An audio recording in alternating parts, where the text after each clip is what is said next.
రైతులకు పీఎం కిసాన్, అన్నదాత సుఖీభవ నిధులు విడుదల ఎప్పుడు అనే అంశమే ఇప్పుడు ప్రస్తుతం రైతన్నులందరినీ వేధిస్తుంది. ప్రస్తుతం రైతులు ఈ నిధుల కోసమే నిరీక్షిస్తున్నారు. దీపావళి వేళ ఈ నిధులు జమ అవుతాయని అందరూ అంచనా వేశారు. అయితే 3 రాష్ట్రాలకు మాత్రమే కేంద్రం 21వ విడత పీఎం కిసాన్ నిధులను విడుదల చేసింది. పీఎం కిసాన్తో పాటుగా అన్నదాత సుఖీభవ జమ చేయాల్సి ఉంది. కాగా ఇప్పుడు ఈ నిధుల విడుదలకు దాదాపు ముహూర్తం ఖరారైనట్లు సమాచారం. కేంద్రం రైతుల కోసం అమలు చేస్తున్న పీఎం కిసాన్ నిధులు ఇప్పటివరకు 20 సార్లు విడుదల చేశారు. 21వ విడత నిధులను పంజాబ్, హిమాచల్ ప్రదేశ్, ఉత్తరాఖండ్ లాంటి వరద ప్రభావిత ప్రాంతాలకు విడుదల చేశారు. మిగిలిన రాష్ట్రాల్లోని రైతులకు విడుదలపై కసరత్తు కొనసాగుతుంది. ఇదే సమయంలో రైతులకు పీఎం కిసాన్తో పాటుగానే అన్నదాత సుఖీభవ నిధులు విడుదల చేయాలని ఆంధ్రప్రదేశ్ ప్రభుత్వం కార్యాచరణ సిద్ధం చేసింది. దీపావళి వేళ రైతులకు నిధులు అందించాలని కేంద్రం భావించినా అది వాయిదా పడింది. దీంతో పీఎం కిసాన్తో పాటుగా 3 విడతలుగా అన్నదాత సుఖీభవ విడుదల చేయాలని ఏపీ ప్రభుత్వం నిర్ణయించడంతో అదే రోజున ఈ పథకానికి సంబంధించిన నిధులను రైతుల ఖాతాల్లో జమ చేయనున్నారు. ఇక పీఎం కిసాన్ 20వ విడత నిధులను ఆగస్టు 2న విడుదల చేశారు.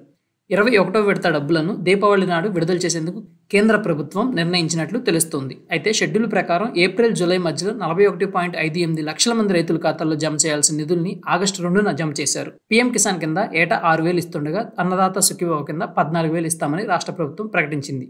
వీటిని కేంద్రంతో పాటుగా 3 విడతలుగా ఇస్తామని అధికారిక వర్గాలు తెలిపాయి. దీని ప్రకారం నవంబర్ 18న కేంద్రం 2,000, రాష్ట్ర ప్రభుత్వం అన్నదాత సుఖీభవ కింద 5,000 జమ చేస్తాయని సమాచారం. అయితే కౌలు రైతులకు పీఎం కిసాన్ నిధులు ఇవ్వడం లేదు. దీంతో రాష్ట్ర ప్రభుత్వమే అన్నదాత సుఖీభవ 2వ విడతలో 20,000 చెల్లించాలని నిర్ణయించింది. అందులో భాగంగా మొదటి విడతలో వచ్చే 10,000 చెల్లిస్తామని వ్యవసాయ శాఖ తెలిపింది. లబ్ధిదారుల జాబితాను అన్నదాత సుఖీభవ పోర్టల్లో గ్రామ స్థాయిలో ధృవీకరణ చేస్తారు. భూమి లేని కౌలు రైతులు ఈ పథకం కింద లబ్ధి పొందడానికి కౌలు రైతు గుర్తింపు కార్డు ఉంది. ఈ క్రాప్లో కూడా నమోదు చేసుకోవాలని అధికారులు సూచిస్తున్నారు. పీఎం కిసాన్ నిధులను పొందేందుకు ఈకేవైసీ, భూమి రికార్డుల ధృవీకరణ చేయని రైతులు వీలైనంత త్వరగా చేసుకోవాలని అధికారులు సూచిస్తున్నారు. ఈ పథకం కింద ఈకేవైసీ, భూమి రికార్డుల ధృవీకరణను ప్రభుత్వం తప్పనిసరి చేసింది. ప్రస్తుతం బీహార్తో పాటుగా పలు అసెంబ్లీ నియోజకవర్గాలకు ఉప ఎన్నిక జరుగుతున్నాయి. నవంబర్ 14న ఫలితాలు రానున్నాయి. దీంతో పీఎం కిసాన్ నిధులను ఎన్నికలు అయిన తర్వాత నవంబర్ 18వ తారీఖున అధికారికంగా విడుదల చేసే అవకాశం స్పష్టంగా కనిపిస్తుంది.